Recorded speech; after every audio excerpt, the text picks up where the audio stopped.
Hello, everybody. Thanks for tuning in to episode 7 of the Flop Sportscast. We have an action packed episode ahead, but first.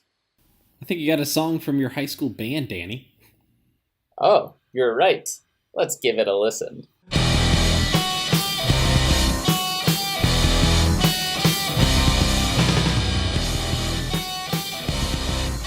All right, and again, welcome to episode 7 of the Flop Sports Podcast. Preston here. We've got Danny. As always, we were gonna have a guest, but that's gonna be delayed. We're much more coming up in future weeks, so we're just leaving you hanging. But for this week, Danny, let's start off with you. What you been up to? Yeah, so this week I did some exploring in California. I went to visit the disaster site of the St. Francis Dam, which is one of the biggest natural disasters in the U.S. Essentially, they built this big dam, and then in 1929, it broke and destroyed an entire town. But you can see all the remnants of it, so I walked around and looked at it. Educational. Damn, Danny. Damn, All right. Daniel. Well, as usual, I found myself on a couple high school, sidelines this weekend covering games. I had one that ended on a tip pass with 4 seconds left in the game and caught for a touchdown. That was nuts. But the thing I'm going to talk about is I was at a game. One team was up by 20 already. And then the other team ran and scored a touchdown, a long touchdown, and it was whatever. They threw a flag on the team that was leading, though, and they said it was sideline interference. Basically, the ref said that he ran into a cameraman.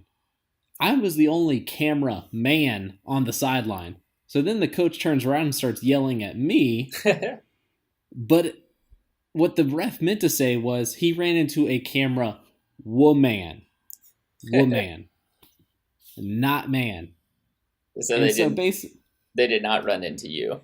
No, because I was saying, like, no one ran into me. Like, if someone had run into me, I must have been a brick wall or something because I didn't feel a thing. So no one ran into me, thankfully, and luckily I cleared things up. The coach and I were on good terms, so we cleared things up real quick. But it was interesting, and they waved the flag because honestly, the person that the ref ran into was way down, like not even on the sideline. So I don't know why there's a flag in the first place, but whatever. I digress. Let's look at DraftKings. I did remember it this week again, so that's 2 weeks in a row now for me. Congrats. Pretty proud of myself. I came in the top 12,167 people. Wow. I was 12,167th out of those people, but I did come in the top whatever. Did you win any money? I won nothing. So close. At least you have a moral victory. When you look at it, though, I got 109 points. I was only like, quick math in my head real quick. I was only 15 points off of the number 1 people. Wow. Math. So, yeah. Yeah, I should not have picked Jimmy Graham. That really did. I actually almost picked Jimmy Graham as well, but instead I opted for the what did I do? I opted for the Nick Vannett option, which didn't fare much better. I actually had Aaron Jones on my list, but evidently I should have had him much higher. I had Aaron Rodgers as my captain because that just seemed like an obvious pick. Yeah. But yeah, I mean, I didn't do bad. There's always room for improvement, though. That's what we learned here on the show. Yeah, that more for some than others since I was 56,000. You beat me last week, so I think this now ties us up. It's true. We're neck and neck in the series. The season. Yeah. All right, we're getting there. All right, now time for the big three. Obviously, some the biggest stories coming out in California, Danny.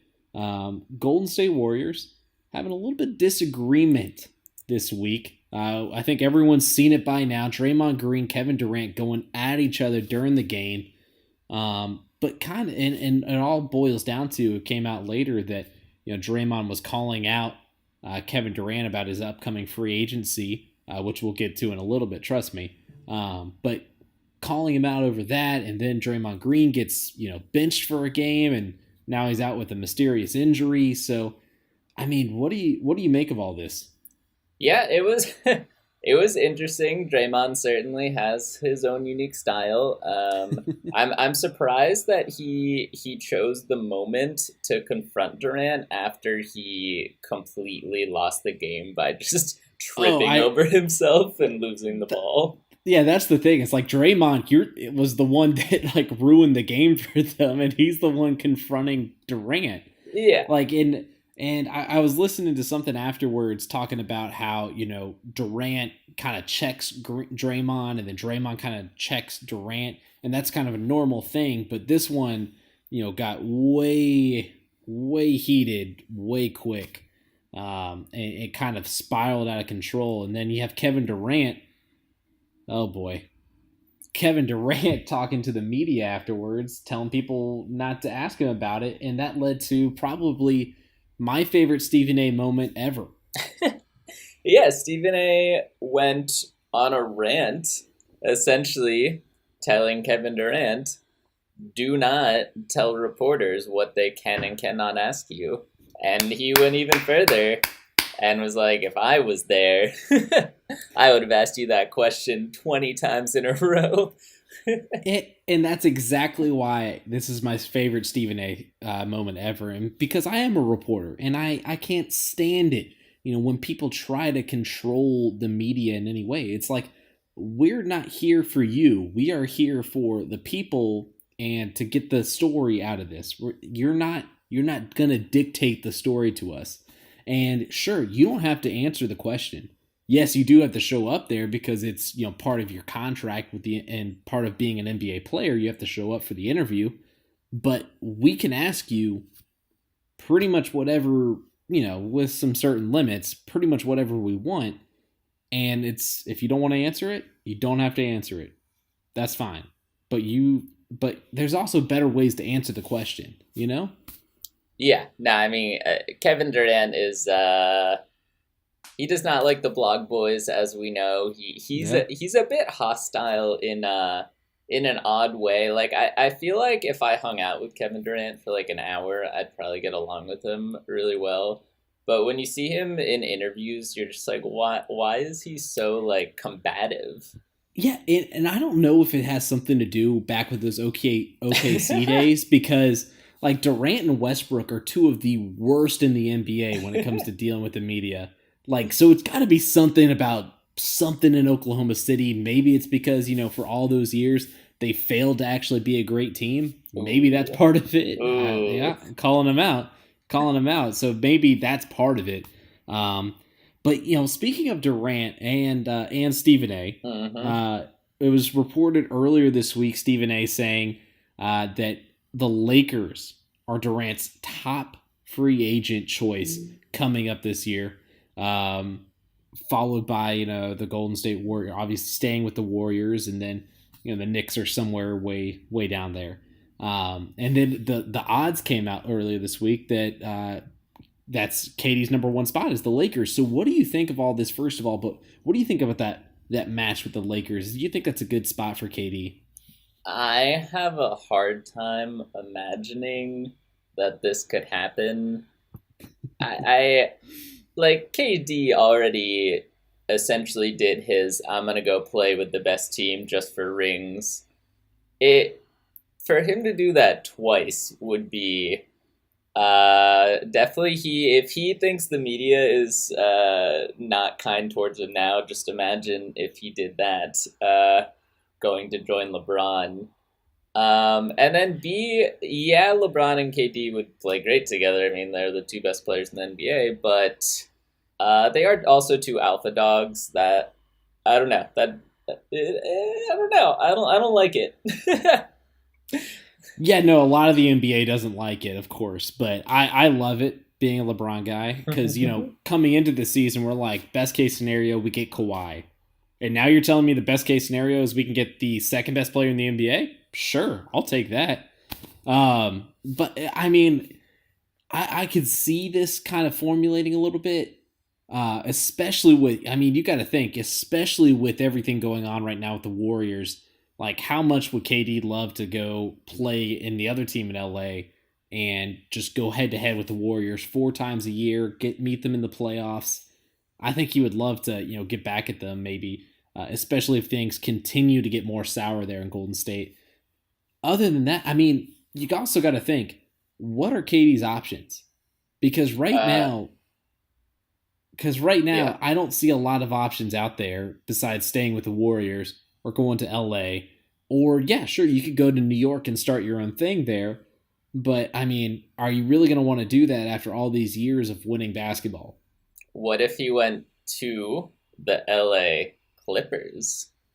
See, people keep asking that. It's like, oh, well, are you sure he can't go to the Clippers? And I'm like, Katie's not about that life. Like Katie's not about that. Like Kawhi is because Kawhi's a weird dude.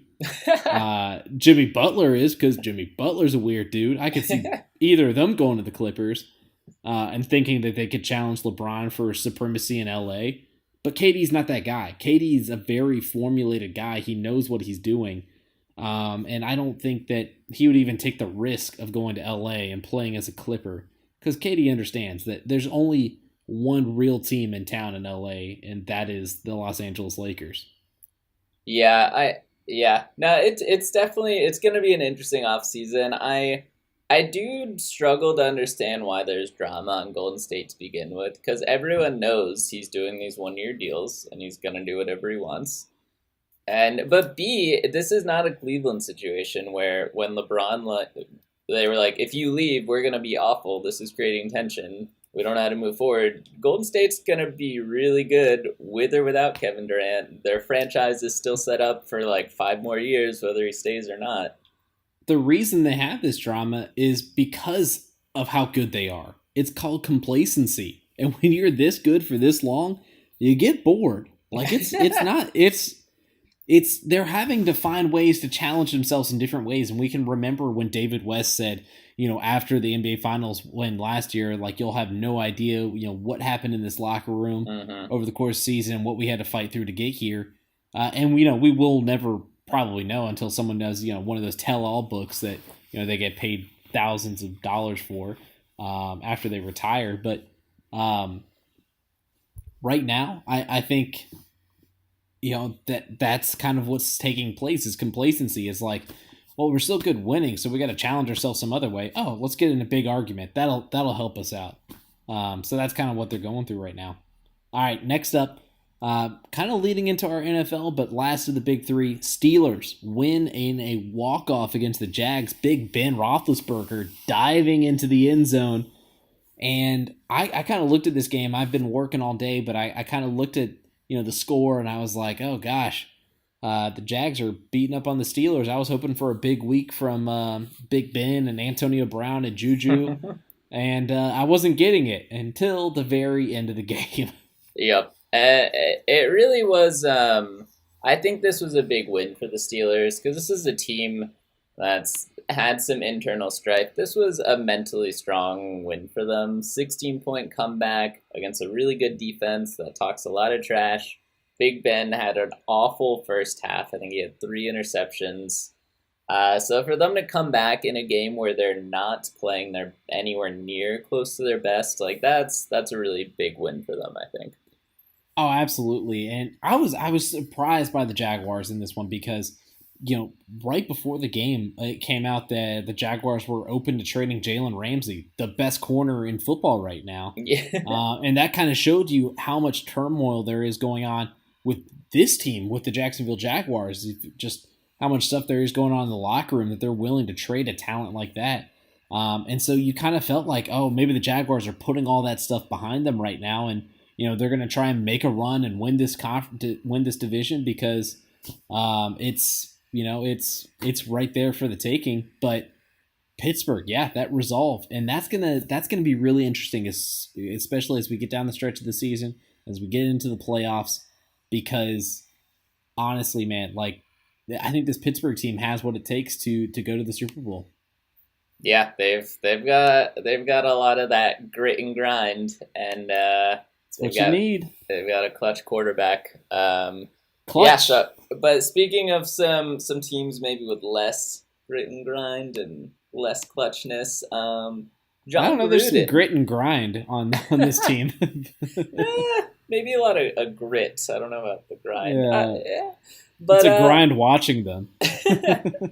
yeah, John Gruden really hit his boiling point today. He was going after his own quarterback, and according to a tweet that came out by Paul Gutierrez, someone had to grab him by the neck, they say, which is an odd place to grab him, but they grabbed him by the neck, Yeah. and they were like, hey, you can't fight Derek Carr, you're the coach. It's better than grabbing in other places, I suppose. But and the thing that gets completely overlooked here is this came in a Raiders win. If they're Yep. this dysfunctional when they're winning, like just think about when they're losing. Like this is insane, and like the John Gruden era, part two with the Raiders never ceases to amaze me right now. Like it could not be more of a dumpster fire if they tried, and I think they're trying really hard. Yeah, but fortunately for them, they're building a Super Bowl contender for the next 10 years, not this year. So Maybe a Super Bowl contender in 10 years from now when John Gruden's contract runs out. Yeah, that's about the next time I see them competing with this team. A team that was hoping to make a playoff run this year was the Redskins, and today just a freak injury. I was kind of editing these highlights, so I had to look at it. I'm very queasy, but I had to look at it. I had to watch it. Alex Smith going down. I mean, and it is just crazy. He breaks his tibia and his fibia, and he is out for the season for the Redskins. A huge blow for them. The crazy part, though, is kind of the history behind these injuries with the Redskins, because not it was about I believe it was 33 years ago. I think it is. Yep, Joe Theismann tweeting out himself. Alex's leg is exactly like mine 33 years ago. Theismann also injured his leg on a sack by Lawrence Taylor, one of the best defenders ever, and that would end his career. And this is a very similar injury. I mean, we're hoping that this doesn't have to end Alex Smith's career, especially he's having a pretty good year with Washington, his first year there, and after everything he's been through as a former first round pick, it's kind of just crazy looking at this. Yeah, I haven't watched the video because not really about that life, but I do know that their backup quarterback is Colt McCoy, so their season's probably over. Yeah, no, any chance they had of making the playoffs is kind of over unless something miraculous happens, which I never put out of the way in the NFL. But it was just it's crazy to think that this franchise, two I guess franchise quarterbacks you could call them, going down with the same injury, 33 years later, just crazy to think about. Another quarterback, though, where one's season ends, another's begins. Lamar Jackson, his debut with that's what I do. I work in TV. I make slick transitions. That's what I do. Lamar Jackson debuting with the Ravens, gets the dub, and breaking a record along the way, most rushing yards in a quarterback debut, 117. About par for the course for Lamar Jackson. Yeah, he almost ran for more than he threw. but hey, they won. Joe Flacco looked very sad on the bench because he cannot run like that, and he knows his career is pretty much done now. He knows his limits, yeah. And of course, they would beat the Bengals and Andy Dalton. This should have been a win for a Bengals team in playoff contention, and yet again, they're losing to a rookie quarterback and letting him. Yeah. They know the only thing he can do is run, and they let him run for a record amount. Literally the only thing he can do, and he did it a lot. It's crazy to see, but I like Lamar Jackson. I think he's got a good future. It's going to be telling if he can actually get the passing side of it. It looks like they wanted to limit kind of what he was expected to do out there in the passing game. They weren't throwing too much at him today, so I think as time goes on, I mean, we're only going to see more and more Lamar Jackson. But you mentioned Andy Dalton, who is not much of a runner, but he also led his team in rushing today with 2 carries for 29 yards. So He was trying to compete. He's got that fire in his hair, and he was ready to go. there you have it. All right. Next up, the Cleveland Browns. They didn't have a game, but they were making headline news, Danny. Talk about a piece of news that in a million years and in like 2,000 different dimensions, I would have never guessed happening. The Cleveland Browns, it is reported, are interested in interviewing, yeah, that's right, Condoleezza Rice for their next head coaching position. I What? mean, what a turn of events this would be. But yeah, Adam Schefter reported that this morning, and I had to do like a triple, quadruple take at my phone when I saw that. I was just like, what? Like, excuse me? Like Condoleezza Rice. And it's obviously, evidently, the Browns have had a history of Rice is a huge Browns fan, and the Browns organization has been very close with her over the years. Some people might think this is a interview to kind of um, open the door for Rice maybe having a place in the organization, possibly. But at the same time, like, this is just crazy. And the Browns actually went on to deny it later on in the day. But still, first of all, the news came out, so there's got to be some inkling of truth to it. Adam Does Schefter's not she wrong a lot. does she have football? Like, is this coming out of nowhere? Did she like coach a high school team? Her No, her football experience is she's been on the college football playoff committee, and she's been a football fan. And I actually I had a friend on Twitter make the argument why her.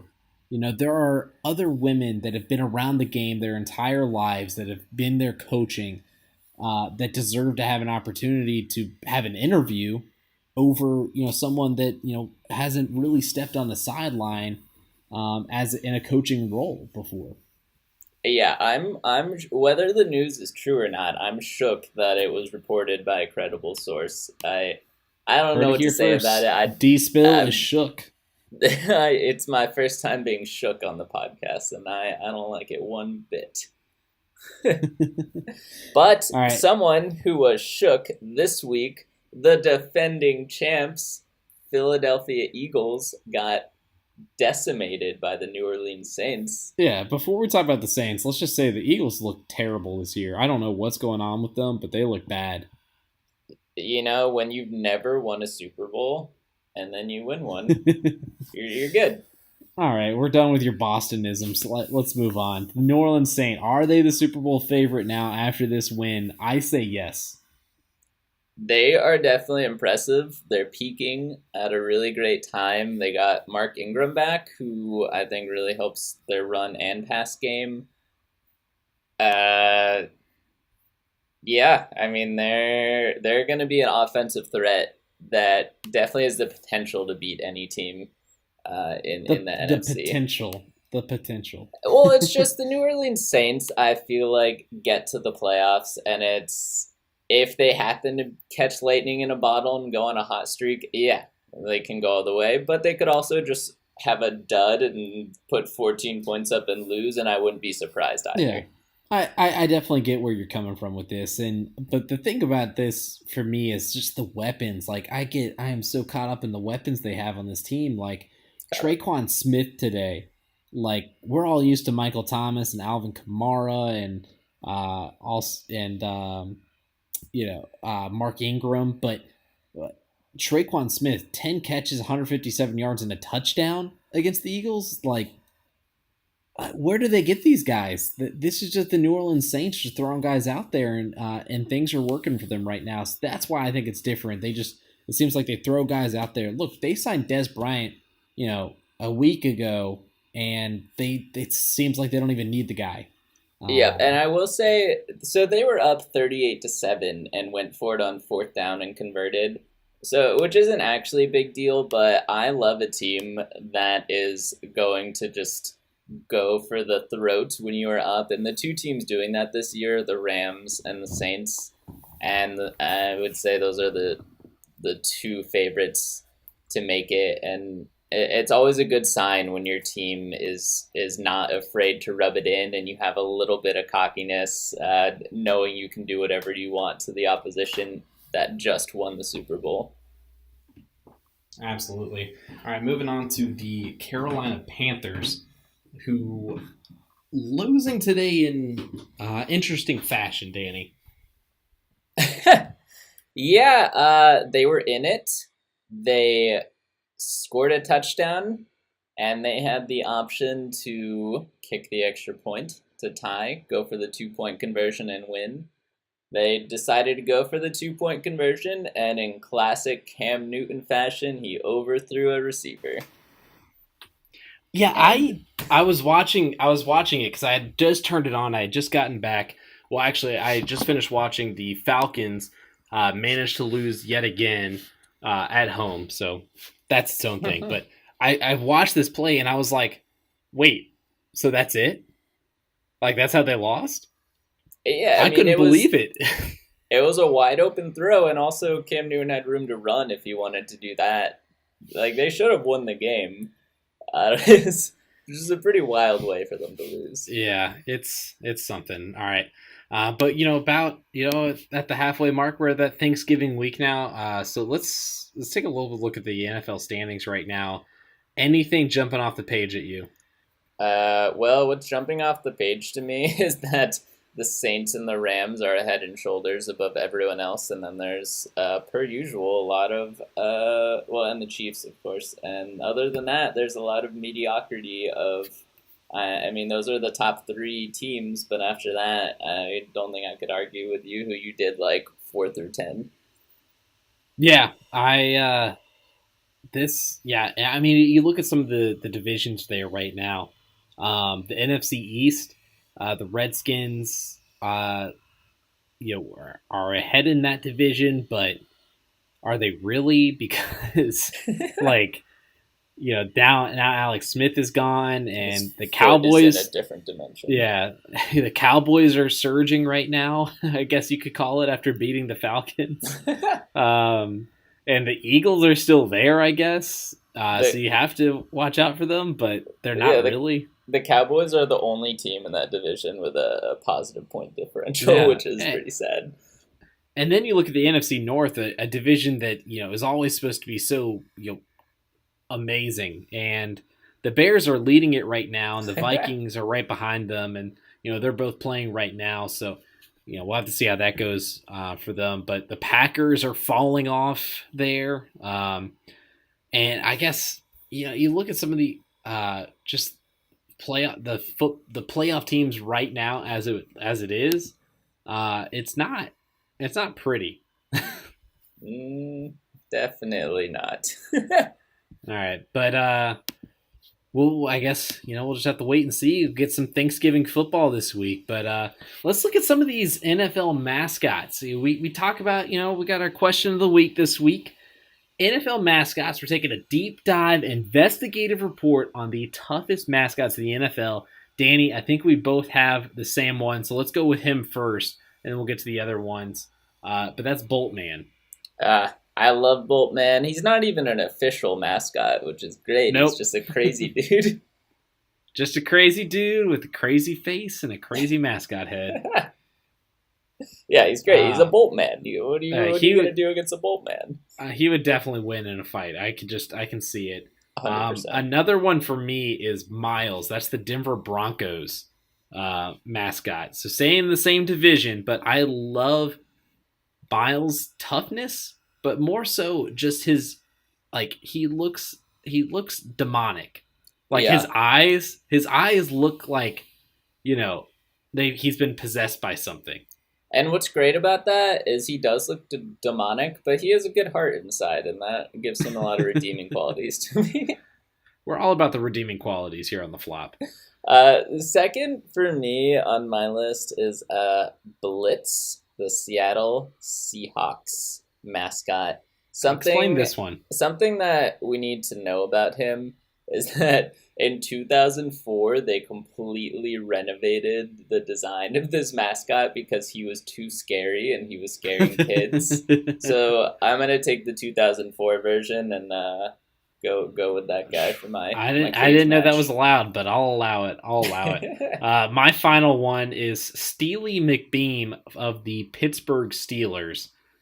The guy walks around with a steel beam, so I think he's gonna win in any kind of fight that we have, because obviously he can just hit you with the steel beam. So I mean he comes with a weapon. I was also close with the Vikings mascot, because he also has a hammer. So I like guys with ready made weapons. Yeah, no, I did not know he came with just a beam of steel on him at all Yeah, times. That's great. yeah. That's a very Steely good pick. McBeam. My last pick is Staley DeBear. Picked him A because he has "duh" in his name, Da and bear. then and then B, he's a three-time Pro Bowl mascot. This dude has accolades, and he's a bear. I can't argue with the accolades, Danny. I just can't. All right. But that concludes the NFL section. Coming up next, of course, we hit the NBA. We talk about LeBron James, his crazy week that he's had, Jimmy Butler, Kemba Walker, and how about the surprising teams of the West thus far for us? That is coming up next after the break.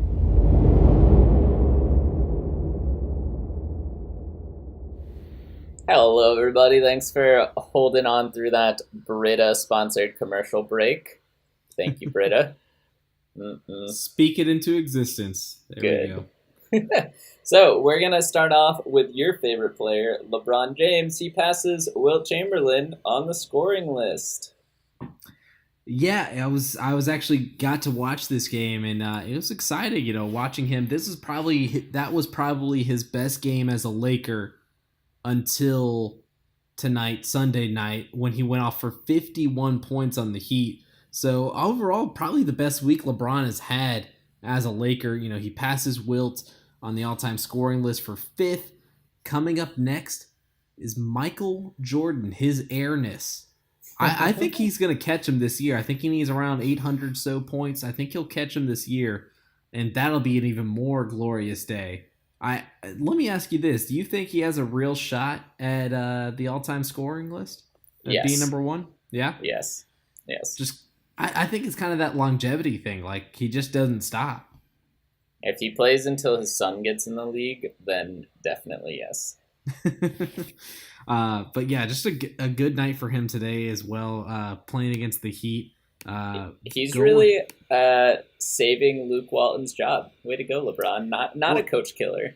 Interesting that you say that, because a former coach of his, none other than Eric Spoelstra, said before the game that he actually believes that Luke Walton is the perfect coach for LeBron. Wow. So take that as you will, as a former guy that coached LeBron before and is probably the most successful coach after LeBron has left. And notice that he never said that about Ty Lue. Never said that about Ty Lue. He's not just throwing that around to any coach. Nor David Blatt. He didn't say that about David Blatt either. So, yeah, but a good stat line for him tonight: 19 of 31, 6 of 8 from three, 7 of 10 from the free throw line. Like, the free throws have been a major problem for him this year. I think he's starting to curb that, down the stretch this year, but we'll see. But shout out to Tyson Chandler for just being a great pickup for this team. Only 2 points tonight, but 11 rebounds. Yep. He is making a difference for that team. So that was a sneaky little pickup there to back up JaVale McGee. But absolutely. Talking about your team, Gordon Hayward saying he is open to a bench role now. And this is interesting. The Celtics have been up and down. When Kyrie's playing like Kyrie, they can beat anyone. When he's not, they can pretty much lose to anyone right now. But Gordon Hayward, I think, exemplifies like the ultimate team guy. and I think he knows that he's not going to go up for a dunk anytime soon. So if he needs to not play in the fourth quarter of a tight game, or he needs to not start, he's okay with that for now. I don't think he'd be okay with that long term, but Yeah. I think it just goes to show the type of team player he is on this team. Yeah, Gordon's always been a good guy. He's always been one of those NBA guys that A good guy. you actually like. Yeah, um, and I think this is actually what he needs. He needs to take the pressure off of him. I agree. Take him out of the starting lineup. Put Marcus Morris in there at power forward, or Aaron Baines in there at power forward. Slide Tatum up to the 3 and Brown at the 2, or whatever you want to do. And just let Gordon Hayward come off the bench, get some minutes here and there until he's comfortable again. Because coming off an injury like that, you're just not going to be right away. It's not going to be clicking right away. That's what happened with Paul George. It took Paul George a while to get clicking again after his injury, and this is a very similar injury. So it's going to take a while. It took Sean Livingston years before he was right again. And he was never the same player again, but he's really carved out a role for himself in the NBA.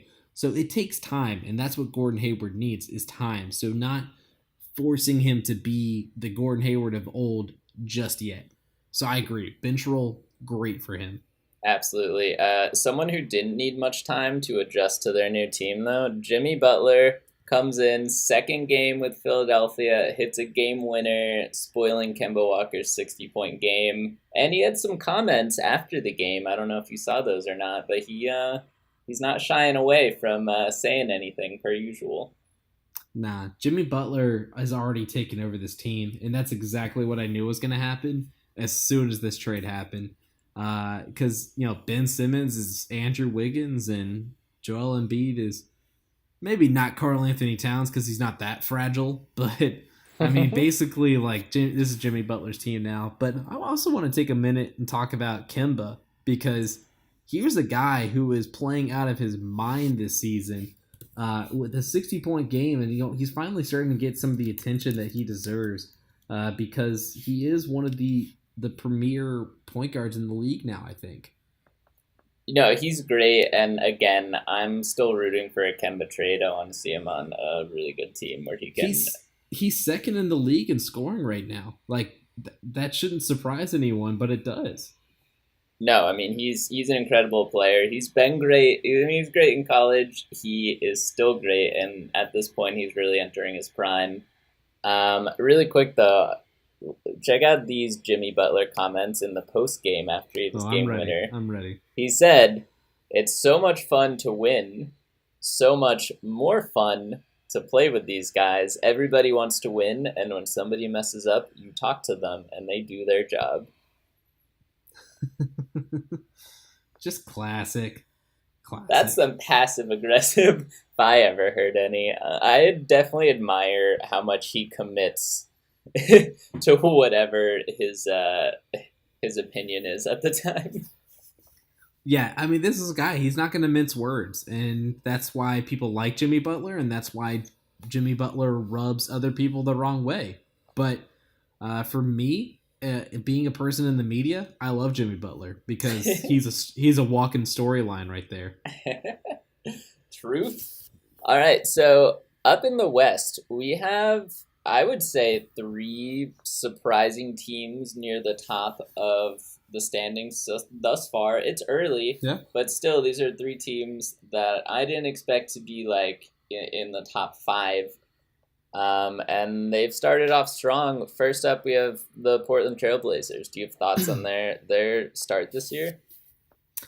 A lot of people were down on the Trailblazers after last year's playoff appearance when they got swept by the Pelicans last year, and after they had an amazing season, climbed all the way up to the 3 seed last year, and so people were really down on them coming into this year, thinking maybe they don't even make the playoffs this season. And for me, it's no, they're still a good team. They still have the pieces. Damian Lillard is one of the best point guards in the NBA. CJ McCollum's a lockdown dude. And you mentioned it here, their chemistry is just great. This is a team where you don't hear they have beefs with each other or anything like that. And maybe they could, like, Evan Turner is a guy that's getting paid a lot of money and probably isn't performing to that level. Um, but they just can't get stuff done. And I love Terry Stotts as a coach. He's very underrated in what he does. But this is a good team, and I think they have a lot to show. And we've seen it this year, and a couple times they played the Lakers. Besides that, the game this past week, they've been impressive each time.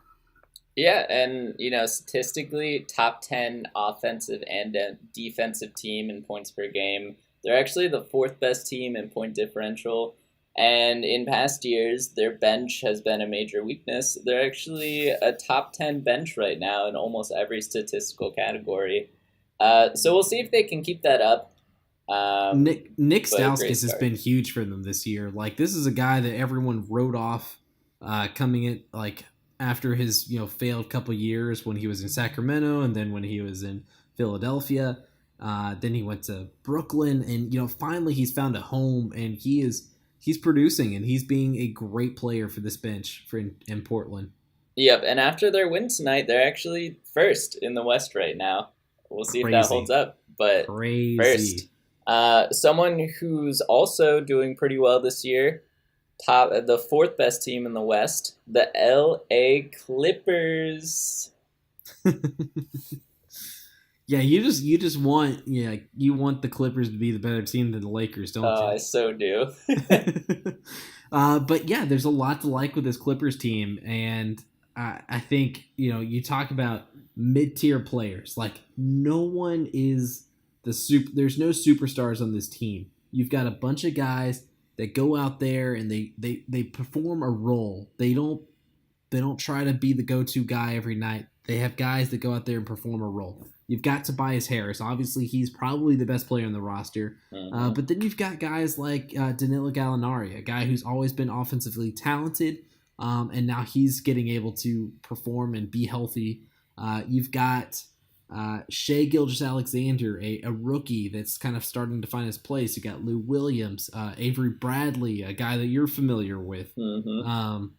Montrezl Harrell is probably the antithesis of this team because he is a double-double machine, but only because he just goes out there and tries really, really hard. So I kind of feel like this is a perfect Doc Rivers basketball team of just guys that go out there, try their hardest. None of them are elite with their gifts and their talents, but they all go out there and try really hard, and they play within Doc's system.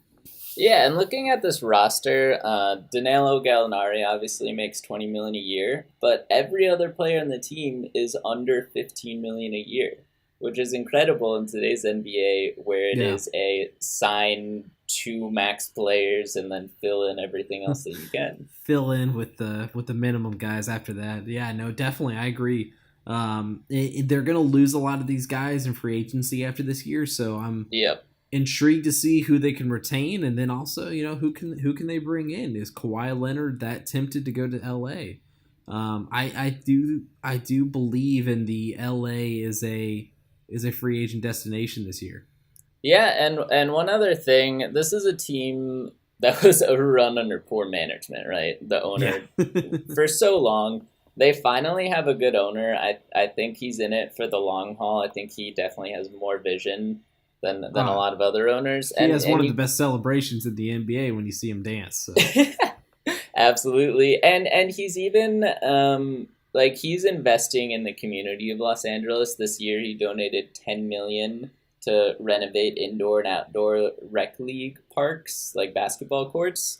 And that's a guy who's planning to own this team for a long time. And he doesn't just want the team to be good. He wants the team to be an epicenter of the community. And he's subtly placing his roots so that this team can be like, hey, we built your basketball court, and earn loyalty that way.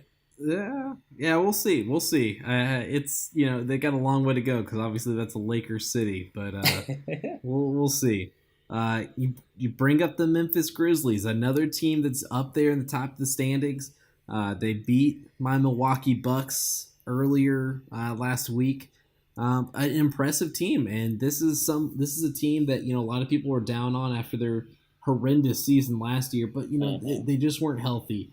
And, maybe David Fisdale just wasn't the right match for them there. And now you got a coach in J.B. Bickerstaff who maybe is a better fit for you there. What do you make of the Memphis Grizzlies so far? Obviously, they've got some key names that we all know: Mike Conley, Marc Gasol. What do you make of them?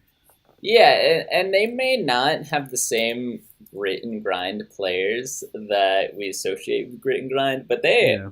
are still a grit and grind team. They're first defensively in the league. They're one of the worst teams offensively in the league as far as points per game goes. They're a Not slow surprising. they're a slow the game down. They're the slowest pace in the league. They get 10 possessions less per game than the Hawks, who have the fastest pace in the league. But having said that, I think when they are able to command the game that way, that's a big advantage for them. They can slow this down. They have Marc Gasol, who's gonna dominate you in the half court offense and in the half court defense. So if they're able to continue slowing teams down and playing their style, and stay healthy, of course, then it's an interesting team to watch. Yeah, this is the first two I buy into it. This is the team that I don't buy into this early success. I think they're in for a rude awakening down the stretch. I think injuries will hit this team at some point. I think the wheels will slowly start to fall off. I don't even know if they make the playoffs. Obviously, they have a good start right now, but we'll see. It'll be interesting to see because they have a lot of no-name guys, and if we know something about no-name guy teams, it's that they traditionally fall off. Garrett Temple is one of those guys right now. He's averaging 12 points a game for them, and he's shooting well, but he's one of those guys that he hasn't traditionally performed at this high level. Shelvin Mack is another one. That's Mm-hmm. not a guy that you usually want as your fifth leading scorer. But that's where he is right now, coming off the bench as their sixth man, averaging 11 points. Marshawn Brooks making a triumphant return to the league. He's got 7 points per game right now. So we'll see. And I do think that this is the one team that I'm not confident in. I like the Trailblazers. I like the Clippers. I'm not sure about the Grizzlies. Yeah, not to mention that this team, realistically, they gave Chandler Parsons a huge contract. Obviously, he's been hurt and played terrible, and you just look at the talent on this team, and I don't think it's there to sustain it all year. And if it is Yeah. going to be there, they need guys like Chandler Parsons who are actually very skilled and talented to play to the dollar amount that they're being paid, and that seems unlikely for someone like Chandler Parsons this year. Yeah. All right, but looking at the NBA standings as a whole, I'm actually really excited so far with how this has kind of played out because the Warriors are going through their inner turmoil within the team, and what that has done is we have parity again in the league. For the short term, I think once we get to the playoffs, things will return to the way they were with the Warriors coming out on top. But it's fun to see teams different teams winning on this night and that night. I mean, right now in the Eastern Conference, you've got Raptors, Bucks, Pacers as your top three. No one would have predicted that in the preseason. Obviously, we have a long way to go, and the 76ers and the Celtics are probably on the upswing. But it's interesting to see kind of how this has played out so far. And then out of the top eight right now, the Heat, the Wizards, obviously Cleveland. And the Pistons and the Magic and the Hornets, they haven't been terrible so far. It is the Eastern Conference. But you look at those Western Yeah. Conference standings, real quick, sorry. Mm-hmm. You look at these Western Conference standings, and down to the Timberwolves, who are in 14th right now, they're 7-10. Like they are not out of this by any stretch of the imagination. So you have 14 teams that are conceivably in the playoff race. Yeah, no, that's all I was going to say is I think that the difference between the divisions is kind of exactly what we thought it would be. We already have 4 teams that are 9 games out in the East. And in the West, other than the Suns, any one of those teams could make the playoffs right now. And probably until the end of the year, every single one of those teams will be in it. Yeah, I don't see a lot. I mean, the only teams that I could see kind of falling off, I mentioned before the Grizzlies. I don't have a lot of faith in them. If they prove me wrong, then so be it. I would say the Kings. I Hmm. love how they started off this year. I love the way they're playing now, but that's another team that I think could fall off. The Mavericks, I think, could fall off. The Timberwolves, on the other hand, I think they'll be on the upswing, and they'll be one of the teams competing to get into the playoffs, especially with the moves that they made, getting rid of Jimmy Butler, getting rid of that distraction, bringing in good players like Robert Covington and Dario Saric, and now finally letting Karl Anthony Towns and Andrew Wiggins be their own player and go to work. Yep, and getting a new coach that isn't gonna. Oh, never mind. Anyway, so moving on from that, Not yet, not yet. we're up to our NBA question of the week. Right now, I came up with what NBA player do you think would be most likely to survive in the wilderness for 1 year? When I thought of this question, I thought it would be way easier to like research some people who are like super That's what into I thought. nature, Yeah. and I found nothing. I don't I know if came up with anyone is. nothing. I guess my investigative skills have failed me this week. I did find someone that I would not think would survive in the wilderness for 1 week, and that's Jimmy Butler. Um, there's a great video. We'll post the link. Jimmy Butler uh, going for a hike, and he's actually really scared of heights. So he was like hanging onto a tree as they climbed up the hill, climbed up this mountain. So that is who I would not pick. Danny, who would you pick? Uh, First on my list is Anderson Varejao. I don't know exactly why, other than he has kind of a wild man look. So I He's was got like, yeah, Wild Thing. Yep. yeah, And back in Cleveland, that was his nickname, Wild Thing. yep. Who's first on your list? Steven Adams. I mean, the man looks like he just came out of the wilderness after like so many years. He also looks like Aquaman in the new awful DC movies. That's just That's so another. true. That's just It might another thing. actually be him. Yeah, it might be him. Yeah, That's um, amazing. I would pick. I Uh, would pick him. Second for me was Jose Calderon because while I was researching, I found out that he owns a pig farm. That's kind of like nature. If he can survive That's on a pig that's farm, kind. he'll be fine. Uh, And he's Jose, that's you know. that's a loose. Yeah, that's a loose one for me. My second one would be Zebo because I Zach Randolph because I think he could actually like wrestle a bear. Like I don't think he would get mauled like Leonardo DiCaprio. I Mm. think he would actually hold his own. Yeah, no, that's a good point. When he came, if he were to come face to face with the bears in the wildness, which actually, to be honest, he'd probably seek them out and be like, Yeah, "This is my cave now," and wrestle them yeah. out of there. This is my cave. This is my shelter, and you're my food now. Zach Randolph. All right, here's my number three, and this is truly about survival. I picked Kevin Love. If Kevin Love could survive being LeBron's just beating horse bag for all those years, then the wilderness would be no problem. He'd be like, "Oh yeah, I got this."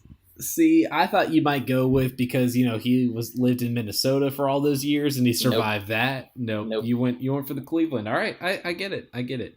Mark Gasol is my other one. Not Powell. Never Powell for this one. Definitely not Val. Powell is more of like a Renaissance man now with like he'll wear like a tuxedo and go to some like orchestra thing. Yep. But Mark is more the grizzly man. You gotta admit, like that. Mark is a man. Like Oh, we yep. remember, back in those NBA finals, Powell getting pushed around by Kendrick Perkins. That would not happen to Marc Gasol. Nope. Mark would have eaten him for dinner. Yeah, absolutely. All right. That is it for the NBA portion of this. Of course, coming up next, everyone's favorite segment, the Tim Tebow update. We also got our Rex of the week and a little Instagram update. So that's coming up next.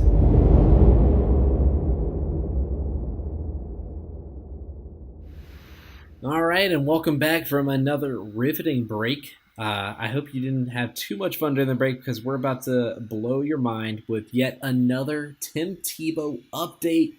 Danny, I think you're about to blow our mind. What is our boy Tim Tebow up to?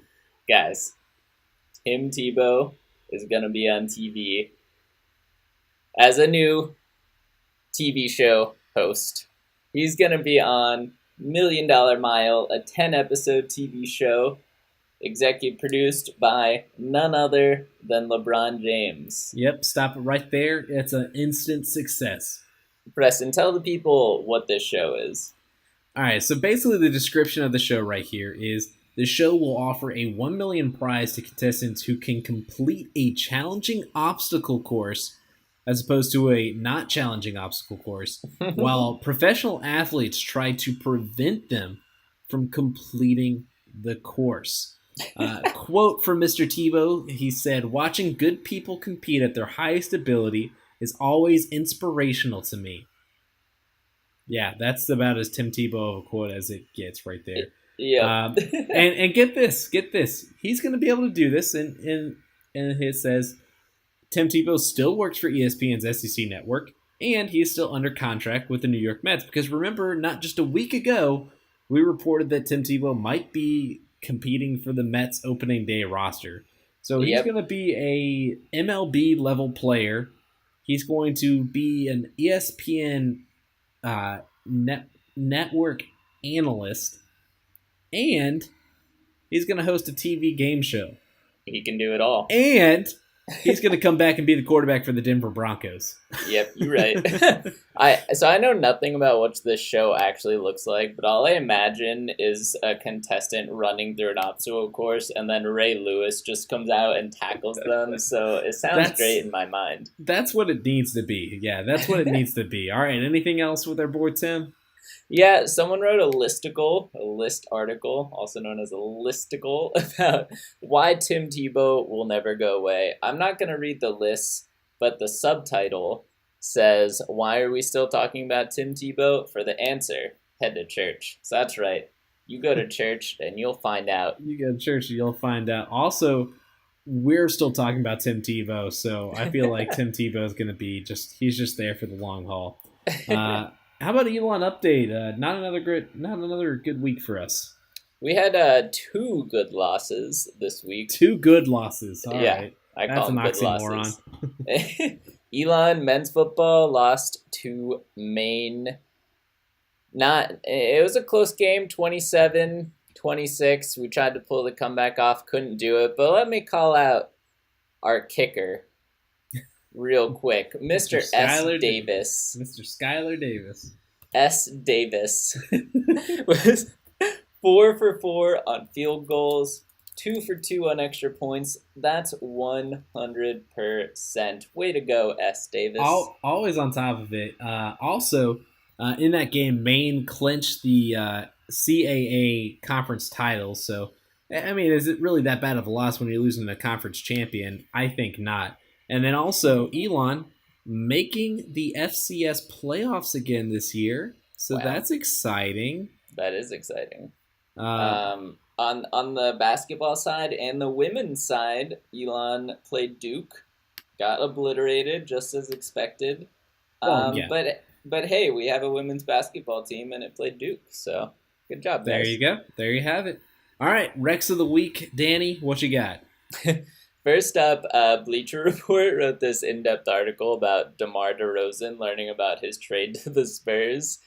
And one of the funniest aspects is that he was in the movie theater watching The Equalizer 2, and his phone's just going off, but he's like, I'm watching Denzel, I'm not going to pick up my phone.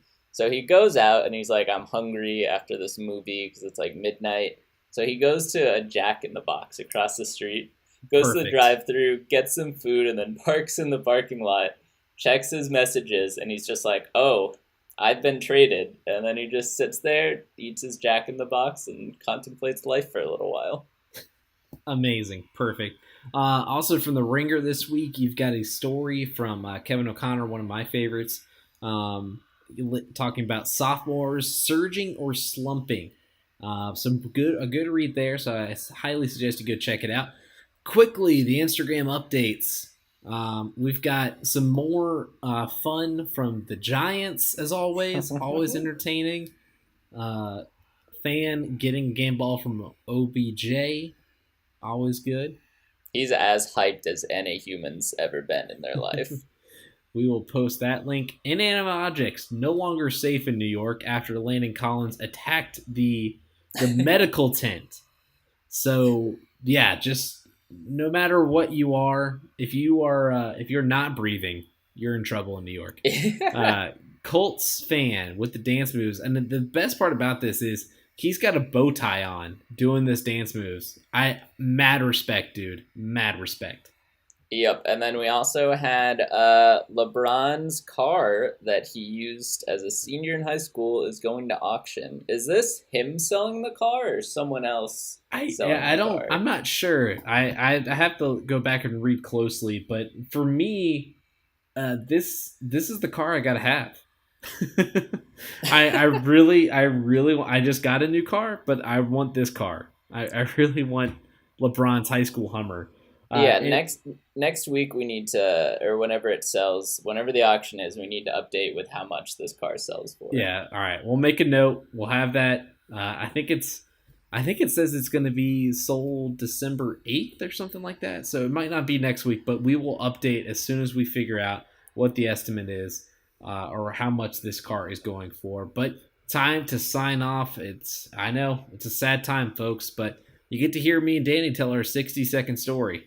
Ooh, that's true. What should the story be about? I think we are going to go with...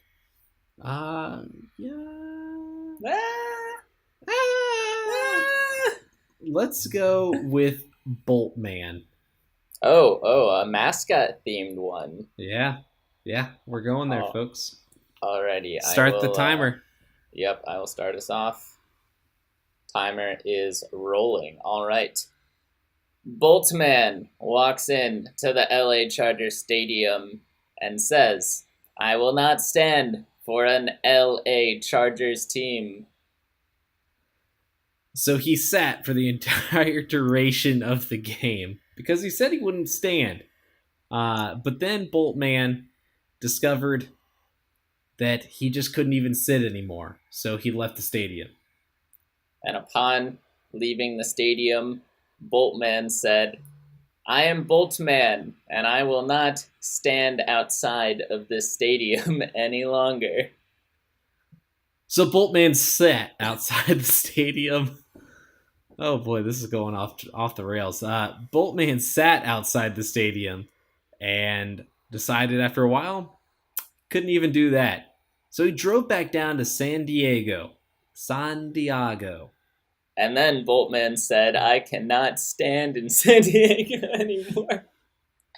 That's the end already. And then Boltman retired, and that's pretty much it. Probably not our best one, folks, but we will do better next week because remember, what is the flop all about? It's all about improvement. All right, it's just getting better every single week, just like we ask of the players. We ask it of ourselves as well. But that's all the time we have today, folks. Danny, say goodbye. Peace out, yo. All right. See you next week.